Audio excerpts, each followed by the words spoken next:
ദൈവനാമം വാഴ്ത്തപ്പെടുമാറാകട്ടെ. പിതാവിൻ്റെയും പുത്രൻ്റെയും പരിശുദ്ധാത്മാവിൻ്റെയും നാമത്തിൽ തന്നെ ആമേൻ.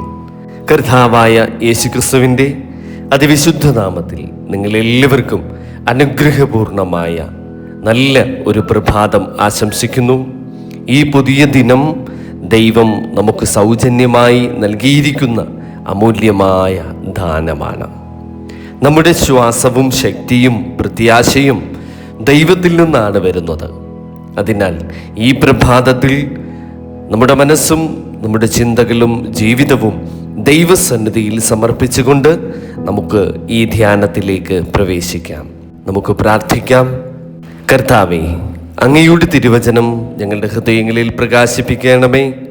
കേൾക്കുന്ന ഓരോ ആത്മാവിനെയും തമ്പുരാനെ പരിശുദ്ധാത്മാവിനാൽ നിറച്ച് അങ്ങയുടെ വിശുദ്ധഹിതം തിരിച്ചറിയുവാൻ ഞങ്ങൾക്ക് കൃപ നൽകണമേ. ആമേൻ.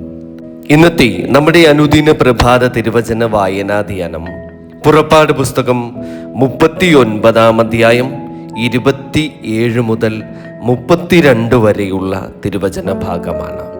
അഹരോനും പുത്രന്മാർക്കും പഞ്ഞിനൂൽ കൊണ്ട് നെയ്ത്തുപണിയായ അങ്കിയും പഞ്ഞിനൂൽ കൊണ്ട് മുടിയും പഞ്ഞിനൂൽ കൊണ്ട് അലങ്കാരമുള്ള തലപ്പാവും പിരിച്ച പഞ്ഞിനൂൽ കൊണ്ട് കാൽച്ചട്ടയും പിരിച്ച പഞ്ഞിനൂൽ, നീലനൂൽ, ധൂമ്രനൂൽ, ചുവപ്പ് നൂൽ എന്നിവ കൊണ്ട് ചിത്രത്തയ്യൽ പണിയായ നടുക്കെട്ടും യഹോവ മോശയോട് കൽപ്പിച്ചതുപോലെ തന്നെ ഉണ്ടാക്കി.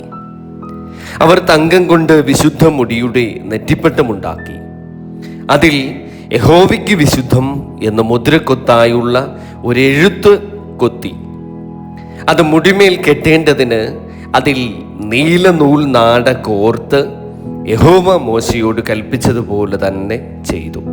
ഇങ്ങനെ സമാഗമന കൂടാരം എന്ന തിരുനിവാസത്തിന്റെ പണിയൊക്കെയും തീർത്തു. യഹോവ മോശയോട് കൽപ്പിച്ചതുപോലെയൊക്കെയും ഇസ്രായേൽ മക്കൾ ചെയ്തു. അങ്ങനെ തന്നെ അവർ ചെയ്തു. ആമേൻ. പ്രിയ ദൈവമക്കളെ, ഇന്ന് നാം ഈ കേട്ട തിരുവചന ഭാഗം നോക്കുമ്പോൾ ഒരു വലിയ ആത്മീയ സത്യം നമ്മുടെ മുന്നിൽ തുറക്കപ്പെടുകയാണ്. വിശുദ്ധ വസ്ത്രങ്ങളും ആരാധനയ്ക്ക് ആവശ്യമായ ഉപകരണങ്ങളും ദൈവം മോശയോട് നൽകിയ മാതൃക പ്രകാരമാണ് അവ നിർമ്മിക്കപ്പെട്ടിരുന്നത്. ഒടുവിൽ ഒരു വാചകം വീണ്ടും വീണ്ടും നമ്മുടെ മനസ്സിൽ മുഴങ്ങുന്നു: യഹോവ മോശയോട് കൽപ്പിച്ചതുപോലെ അവർ ചെയ്തു. ഈ ഒരു വചനമാണ് ഇന്നത്തെ നമ്മുടെ അനുദിന പ്രഭാത തിരുവചന ധ്യാനത്തിൻ്റെ ഹൃദയം. ദൈവം മനുഷ്യനിൽ നിന്ന് ആദ്യം പ്രതീക്ഷിക്കുന്നത് കഴിവല്ല, അനുസരണമാണ്. വലിയ അത്ഭുതങ്ങൾ ചെയ്യുന്നതിന് മുൻപ് ചെറിയ കാര്യങ്ങളിൽ വിശ്വസ്തരാകാൻ ദൈവം നമ്മെ വിളിക്കുന്നു. നമ്മുടെ ഇന്നത്തെ ജീവിതം നോക്കൂ. പലപ്പോഴും നമുക്ക് സ്വന്തം പദ്ധതികളാണ് പ്രധാനമാകുന്നത്. ദൈവം പറയുന്നതിനേക്കാൾ നമ്മുടെ ചിന്തകളാണ് നാം പിന്തുടരുന്നത്.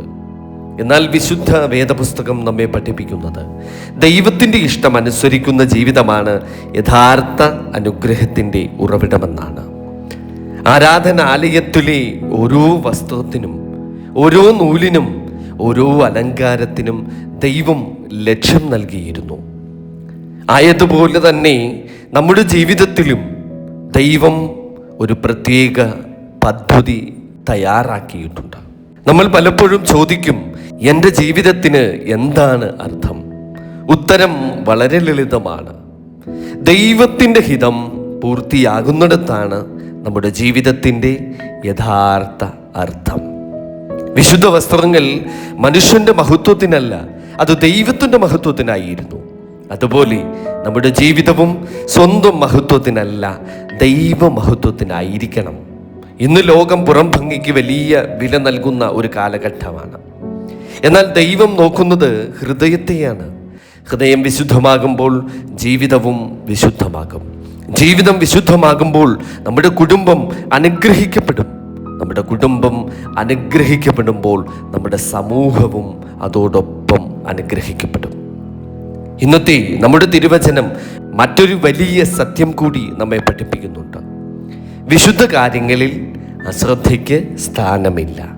ദൈവത്തിന് സമർപ്പിക്കുന്ന കാര്യങ്ങളിൽ വിശ്വസ്തത വളരെ അത്യാവശ്യമാണ്.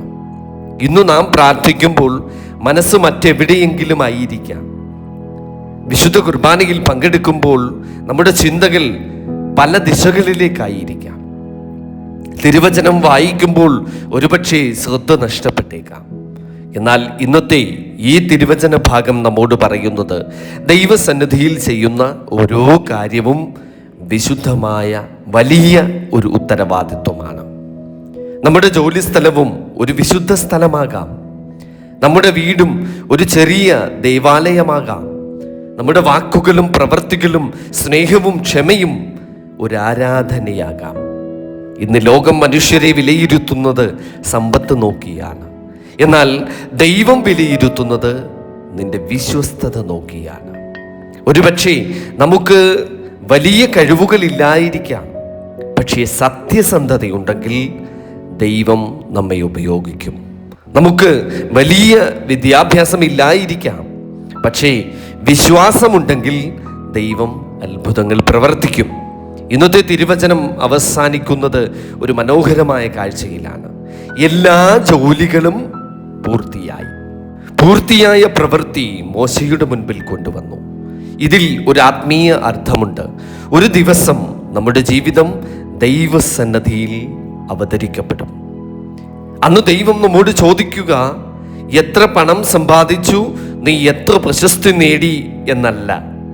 പകരം ദൈവം നമ്മോട് ചോദിക്കുന്നത്, ഞാൻ ഏൽപ്പിച്ച ദൗത്യം നീ വിശ്വസ്തയോടെ പൂർത്തിയാക്കിയോ? ഇതാണ് ഇന്നത്തെ നമ്മുടെ ആത്മപരിശോധന. ഈ പുതിയ ദിനം ആരംഭിക്കുമ്പോൾ നമുക്ക് തീരുമാനിക്കാം, ഞാൻ ചെയ്യുന്ന ജോലി ദൈവത്തിന് വേണ്ടിയാണ്. ഞാൻ പറയുന്ന വാക്കുകൾ ദൈവത്തെ മഹത്വപ്പെടുത്തട്ടെ. എൻ്റെ കുടുംബം ദൈവത്തിൻ്റെ സമാധാനം അനുഭവിക്കട്ടെ. എൻ്റെ ഹൃദയം ദൈവത്തിൻ്റെ വിശുദ്ധാലയമാകട്ടെ. ദൈവം ആവശ്യപ്പെടുന്നത് പൂർണ്ണതയല്ല, വിശ്വസ്തതയാണ്. അതിനാൽ ഇന്നത്തെ ദിവസം വിശുദ്ധമായ ഒരു അനുസരണത്തിൻ്റെ ദിവസമായിരിക്കട്ടെ. ദൈവത്തിൻ്റെ ഓരോ വിളിക്കും അതേ കർത്താവേ എന്ന് പറയുവാൻ നമുക്ക് കൃപ ലഭിക്കട്ടെ. ഒരു നിമിഷം നമുക്ക് നമ്മുടെ കണ്ണുകൾ അടച്ച് ദൈവസന്നിധിയിൽ താഴ്മയായി പ്രാർത്ഥിക്കാം. കരുണാമയനായ സ്വർഗസ്ഥ പിതാവാം ദൈവമേ, ഈ പ്രഭാതത്തിൽ അങ്ങയുടെ വിശുദ്ധ വചനം കേൾക്കുവാൻ ഞങ്ങൾക്ക് അവസരം നൽകിയതിനായി തമ്പുരാനെ നിന്നോട് ഞങ്ങൾ നന്ദി പറയുന്നു. അനുസരണത്തിൻ്റെ ആത്മാവ് ഞങ്ങളിൽ നിറയ്ക്കണമേ.